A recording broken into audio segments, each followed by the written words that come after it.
قیامت کے دن سب لوگ اللہ کے سامنے کھڑے ہوں گے تو غریب پیروکار بڑے بن بیٹھنے والوں سے کہیں گے کہ ہم تو تمہارے پیرو تھے، کیا تم اللہ کا کچھ عذاب ہم پر سے دفع کر سکتے ہو؟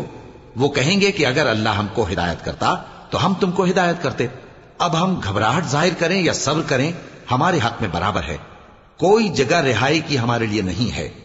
اور جب حساب کتاب کا کام فیصل ہو چکے گا تو شیطان کہے گا جو وعدہ اللہ نے تم سے کیا تھا وہ تو سچا تھا، اور جو وعدہ میں نے تم سے کیا تھا وہ جھوٹا تھا، اور میرا تم پر کسی طرح کا زور نہیں تھا۔ ہاں، میں نے تم کو گمراہی اور باطل کی طرف بلایا تو تم نے جلدی سے اور بے دلیل میرا کہنا مان لیا۔ تو آج مجھے ملامت نہ کرو، اپنے آپ ہی کو ملامت کرو۔ نہ میں تمہاری فریاد رسی کر سکتا ہوں اور نہ تم میری فریاد رسی کر سکتے ہو۔ میں اس بات سے انکار کرتا ہوں کہ تم پہلے مجھے شریک بناتے تھے۔ بے شک جو ظالم ہیں ان کے لیے درد دینے والا عذاب